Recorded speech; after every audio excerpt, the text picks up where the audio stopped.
नमस्कार मित्रांनो, कर्मबंधन चॅनलमध्ये आपलं सहर्ष स्वागत आहे।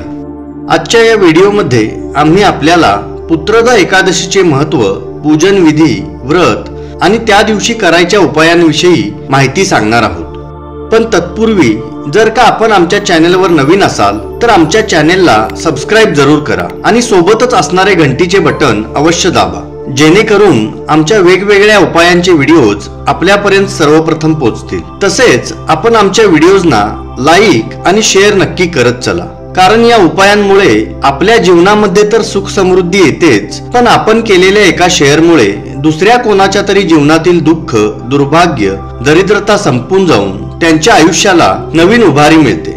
मित्रांनो, अशा प्रकारच्या उपायांचे व्हिडिओज आपल्यासाठी सादर करताना आम्हाला अनेक शास्त्रांचा, पुराणांचा सखोल अभ्यास करून हे उपाय मिळवावे लागतात व पूर्ण निष्पन्नांती मग हे उपाय आपल्या समोर सादर केले जातात। त्यामुळे आपण अवश्य आमच्या व्हिडिओजना लाईक आणि शेअर करत चला। आपण केलेल्या लाईक आणि शेअरमुळे आम्हाला अशा प्रकारचे व्हिडिओज आपल्यासाठी बनविण्यास प्रोत्साहन मिळते, तर कमीत कमी एक लाईक आपण अवश्य करा। मित्रांनो, जर का आपण बऱ्याच काळापासून एखाद्या समस्येमुळे चिंतित असाल, धन प्राप्ती करण्यामध्ये आपल्याला जीवनामध्ये अडचणी येत असतील, आपला व्यापार, उद्योग चालत नसेल, कामे होता होता बिघडायला लागली असतील, संतान प्राप्तीमध्ये बाधा येत असतील व आपल्याला अपत्य प्राप्तीची किंवा पुत्र प्राप्तीची कामना असेल, घरामध्ये नकारात्मक ऊर्जेचा वास असेल व कैक उपाय करून देखील, प्रयत्न करून देखील नकारात्मक ऊर्जा दूर होत नसेल किंवा अशा प्रकारच्या अन्य कोणत्याही समस्येने आपण ग्रसित असाल, तर आपण एखाद्या शुभ तिथीला, शुभ वेळेला एखादा उपाय केला पाहिजे की ज्यामुळे आपली जी कामना असेल, जे मनोरथ असेल ते शीघ्र गतीने पूर्ण होईल। जी काही आपली समस्या असेल त्यातून आपल्याला मुक्ती मिळेल। आपल्या शास्त्रांमध्ये शुभ तिथींचे, शुभ दिवसांचे, शुभ मुहूर्तांचे फार अधिक महत्त्व आहे आणि शुभ वेळेवर केला गेलेला एखादा छोटासा उपाय देखील फारच जलद आणि चमत्कारिक असे काम करतो। जे उपाय आपण सामान्य दिवसांमध्ये करतो, तो उपाय जर का आपण एखाद्या शुभ तिथीला किंवा शुभ दिवशी केलात तर आपल्या समस्या शीघ्र संपून जातात, कारण शुभ तिथीला केला गेलेला कोणताही उपाय 1000 पटींनी अधिक प्रभावशाली असतो। अशीच एक फारच शुभ तिथी आहे, ती म्हणजे पुत्रदा एकादशी तिथी। या एकादशी तिथीच्या दिवशी जर का आपण एखादे काम करता, एखादा उपाय करता, एखादा प्रयत्न करता, तर त्यामध्ये आपल्याला नक्की यश मिळते, कारण हा दिवस श्रीहरी विष्णूंना समर्पित असतो आणि श्रीहरींच्या पूजनाने सर्व कार्ये निर्विघ्नपणे पूर्ण होतात। मित्रांनो, पुत्रदा एकादशीचे व्रत हे फार महत्त्वाचे व्रत आहे। हे व्रत केल्याने सर्व प्रकारच्या पापातून, सर्व प्रकारच्या दोषातून मुक्ती मिळते। हे व्रत जर का आपण पूर्ण श्रद्धेने केले तर आपल्या पितरांना मोक्षाची प्राप्ती होते। तर अशा या पुत्रदा एकादशी दिवशी आपण आपल्या समस्यांशी निगडीत काही उपाय अवश्य केले पाहिजेत। आपण व्रत करा अगर न करा, पण हे उपाय आपण पूर्ण श्रद्धेने, विश्वासाने केले पाहिजेत। व्रत करत असाल तर उत्तमच आहे, पण करत नसाल तरीही हे उपाय आपण पूर्ण श्रद्धेने, विश्वासाने करावेत। भगवान श्रीहरींचे पूजन करावे, यामुळे निश्चितच जी आपली समस्या असेल ती समाप्त होईल। जी काही आपली समस्या असेल त्यातून आपल्याला मुक्ती मिळेल व आपल्या मनोवांछित फळांची प्राप्ती होईल। चला तर मग जाणून घेऊया या दिवशी करायच्या उपायांविषयी। मित्रांनो, आपल्या जीवनामध्ये येणाऱ्या प्रत्येक समस्येसाठी उपाय आहेत आणि हे उपाय फारच साधे, सरळ आणि अचूक असे उपाय आहेत। आपण हे उपाय अवश्य करावेत। मित्रांनो, जर का आपल्या घरामध्ये नकारात्मक ऊर्जा असेल किंवा आपल्या व्यापाराच्या ठिकाणी, जसे आपल्या दुकानाच्या ठिकाणी, कारखान्याच्या ठिकाणी, ऑफिसच्या ठिकाणी नकारात्मक ऊर्जा असेल तर व्यवसायामध्ये वृद्धी होत नाही, धनाचे आगमन होत नाही। आपल्या घरामध्ये कलह, क्लेश असतो, सतत भांडणतंटे, वादविवाद होत असतील तर या समस्येसाठी आपण पुत्रदा एकादशी दिवशी थोडीशी पिवळी मोहरी घ्यायची आहे।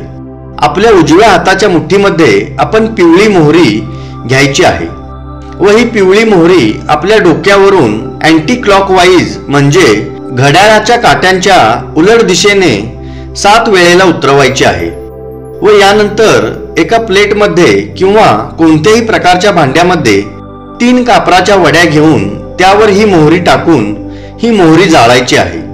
ही मोहरी आपण घराच्या आत किंवा घराच्या बाहेर कुठेही जाळू शकता. कुठेही हा कापूर आपण जाळू शकता. फक्त जाळताना मनामध्ये भगवान श्रीहरी विष्णूंचे स्मरण करावे. या उपायामुळे तत्काळ आपली नकारात्मक ऊर्जा नष्ट होऊन जाईल. आपल्याला धनाची प्राप्ती होईल. आपल्या व्यापारामध्ये उद्योग व्यवसायामध्ये वृद्धी होईल, भरभराट होईल. धन प्राप्तीचे नवनवीन मार्ग मिळायला लागतील. धनाचे स्रोत मजबूत होतील. घरातील कलह क्लेश संपून जाईल. भांडण तंटे मिटून जातील. मित्रांनो, घरामध्ये कलह क्लेश असेल तर, आपल्या परिवारामध्ये सुख शांती नसेल तर घरामध्ये धनाचे आगमन होत नाही. घरामध्ये सुख शांती नसेल, घरामध्ये कलह क्लेश असेल तर आपली होणारी कामे देखील बिघडायला लागतात.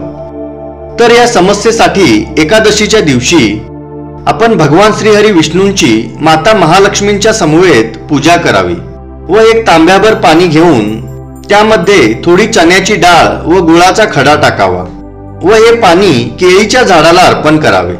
केळीच्या झाडाला घालावे. पाणी घालून झाल्यावर केळीच्या झाडासमोर शुद्ध तुपाचा दिवा प्रज्वलित करावा. केळीच्या झाडाला हळद, कुंकू व एखादे फूल वाहावे. यानंतर केळीच्या झाडाला ओम नमो भगवते वासुदेवाय नमः, ओम नमो भगवते वासुदेवाय नमः हा मंत्र जपत 7 प्रदक्षिणा घालाव्यात. हा मंत्र आपल्याला व्हिडिओच्या स्क्रीनवर तसेच व्हिडिओच्या डिस्क्रिप्शन मध्ये किंवा आमच्या starlive.in या वेबसाईटवर मिळून जाईल. मंत्र पुन्हा एक वेळ सांगतो. ओम नमो भगवते वासुदेवाय नमः, ओम नमो भगवते वासुदेवाय नमः. हा उपाय जर का आपण एकादशी दिवशी केलात तर आपल्या परिवारामध्ये सुख शांती समृद्धी नांदेल. आपल्या घरामध्ये धनाचे आगमन होईल. घरातील पैशांची आवक वाढेल. या उपायाने माता महालक्ष्मी आणि श्रीहरी विष्णूंची असीम कृपा प्राप्त होते. मित्रांनो, जर का आपण आर्थिक समस्येमध्ये असाल, आपले धन प्राप्तीचे मार्ग बंद झाले असतील तर पुत्रदा एकादशीच्या दिवशी भगवान श्रीहरी विष्णू आणि माता तुळशींचे पूजन करावे व त्यांच्याकडे धन प्राप्तीसाठी प्रार्थना करावी. जी काही आपली कामना असेल, समस्या असेल तर त्याच्याशी निगडीत प्रार्थना आपण भगवान श्रीहरी विष्णू आणि माता तुळशींना करावी. तुळशीची माळा श्रीहरी विष्णूंना अर्पित करावी. आपल्याला तुळशी माळा अगदी सहजपणे बाजारामध्ये मिळून जाईल किंवा तुळशीच्या पानांचा हार बनवून देखील आपण श्रीहरी विष्णूंना अर्पित करू शकता व त्याबरोबरच लाल गुलाबाचे फूल किंवा लाल गुलाबाच्या फुलांचा हार माता महालक्ष्मींना अर्पित करावा. मित्रांनो, जेव्हा आपण तुळशीच्या माळेने विधिवत श्रीहरी विष्णूंचे पूजन करता व माता महालक्ष्मींचे पूजन लाल गुलाबांच्या फुलांनी करता तेव्हा त्या दोघांची कृपा आपल्याला प्राप्त होते. माता महालक्ष्मी व श्रीहरी विष्णूंच्या संयुक्त पूजनाने आपल्या घरामध्ये धनाचे आगमन व्हायला सुरुवात होते. आपल्या घरामध्ये सुख शांती समृद्धी येते. धन, वैभव, ऐश्वर्य, संपत्ती अशा सर्व गोष्टींची प्राप्ती होते. त्यामुळे एकादशीच्या दिवशी आपण पूजन करताना माता महालक्ष्मी व श्रीहरी विष्णू यांचे संयुक्त पूजन करावे की जेणेकरून आपल्याला सुख आणि सौभाग्याची प्राप्ती होईल. मित्रांनो, जर का आपण सौभाग्याची कामना करत असाल, आपल्याला असे वाटत असेल की आपले वैवाहिक जीवन अतिशय चांगल्या प्रकारे व्यतीत व्हावे, तर त्यासाठी आजच्या दिवशी सौभाग्यवती स्त्रियांना आपल्या घरी बोलवावे व त्यांना फलाहार द्यावा. सौभाग्याची लेणी म्हणजेच शृंगाराचे साहित्य त्यांना भेट म्हणून द्याव्यात. या उपायामुळे आपल्या जीवनातील सुख समृद्धीमध्ये वृद्धी होईल व आपल्या वैवाहिक जीवनातील समस्या संपून जातील. आपले वैवाहिक जीवन सुखमय होऊन जाईल. पती पत्नींच्या मधील नाती मधुर होऊन जातील. मित्रांनो, पुत्रदा एकादशीच्या दिवशी श्रीहरी विष्णूंच्या मंदिरामध्ये काही वस्तू अर्पित केल्या, काही वस्तूंचे दान केले तर आपली सर्व मनोरथे पूर्ण होतात. जसे की आपण कर्जाच्या समस्येमध्ये अडकला असाल व आपल्याला कर्जातून मुक्ती हवी असेल किंवा आपल्या नोकरीच्या ठिकाणी काही बाधा निर्माण झाली असेल किंवा आपल्या व्यापारात बरकत होत नसेल, उद्योग व्यवसायामध्ये वृद्धी होत नसेल, तर यासाठी आपण भगवान श्रीहरी विष्णूंच्या मंदिरामध्ये जाऊन 1 नारळ व 11 बदाम भगवान श्रीहरी विष्णूंना अर्पित करावेत. भगवान श्रीहरी विष्णूंना पिवळी मिठाई अर्पण करावी, तुळशीची माळा व पिवळी फुले, पिवळी फळे अर्पित करावीत आणि प्रार्थना करावी। या उपायामुळे आपण शीघ्र गतीने कर्जमुक्त व्हाल, आपल्या जीवनामध्ये धनाचे आगमन होईल। मित्रांनो, आपल्याला वाटत असेल की आपल्या मान सन्मानामध्ये वृद्धी व्हावी, समाजामध्ये परिवारामध्ये आपल्याला मान प्रतिष्ठेची प्राप्ती व्हावी, किंवा आपल्याला सरकारी नोकरी मिळवायची असेल अथवा सरकारी विभागाकडून शासनाकडून आपल्याला लाभ मिळवायचा असेल तर एकादशीच्या दिवशी आपण भगवान श्रीहरी विष्णूंच्या मंदिरामध्ये जावे। हा उपाय आपण घरामध्ये न करता मंदिरामध्ये जाऊन करणे उत्तम मानले जाते। तर श्रीहरी विष्णूंच्या मंदिरामध्ये जाऊन एक पिवळ्या रंगाचा झेंडा श्रीहरी विष्णूंना अर्पित करावा। जर का आपण हा झेंडा मंदिराच्या शिखरावर लावू शकला तर फारच लाभकारक असते, जेणेकरून तो झेंडा नेहमी फडकत राहील। पण लावू शकत नसाल तर अर्पण करावा। या उपायामुळे आपल्या मान प्रतिष्ठेमध्ये वृद्धी होते, यशाची प्राप्ती होते।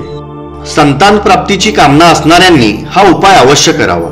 या उपायामुळे वंशवृद्धी होते, धनवृद्धी होते व हर तऱ्हेच्या मान प्रतिष्ठेमध्ये वृद्धी होते। मित्रांनो, हा सर्वश्रेष्ठ असा उपाय आहे आपल्या मनोकामना पूर्ण करण्यासाठीचा। मित्रांनो, आपण कामना करताय की आपल्याला सुंदर आणि श्रेष्ठ अशा अपत्याची आपल्याला प्राप्ती हो, सुयोग्य अशा अपत्याची प्राप्ती हो, तर आजच्या दिवशी आपल्याला भगवान श्रीहरी विष्णूंच्या मंदिरामध्ये तुळशीचे झाड दान केले पाहिजे। भगवान श्रीहरी विष्णूंच्या मंदिरामध्ये जर का आपण तुळशीचे झाड लावले, तुळस लावल्यानंतर तुळशीचे पूजन करावे, तुळशीला जल अर्पण करावे, फूल अर्पण करून नैवेद्य दाखवावा व तुळशी समोर शुद्ध तुपाचा दिवा लावावा। अशा रीतीने विष्णू मंदिरामध्ये तुळशीचे झाड लावून त्याची पूजा करून आपण घरी निघून यावे। प्रार्थना करावी की आपल्याला सुंदर आणि श्रेष्ठ अशा अपत्याची प्राप्ती होऊ दे, सुयोग्य अपत्याची प्राप्ती होऊ दे, अशा अपत्याची प्राप्ती होऊ दे की जी कुळाचे, घराचे, परिवाराचे नाव वाढवेल। अशी प्रार्थना करून आपण घरी निघून यावे। हा उपाय केल्याने आपल्याला निश्चितच सुंदर आणि श्रेष्ठ अशा अपत्याची प्राप्ती होते। अशा प्रकारे या पुत्रदा एकादशीचे आध्यात्मिक महत्त्व फार आहे। आपणही या दिवशी हे उपाय अवश्य केले पाहिजेत। या उपायांमुळे आपल्या जीवनातील सर्व बाधा, अडचणी, त्रास, संकटे संपून जातील।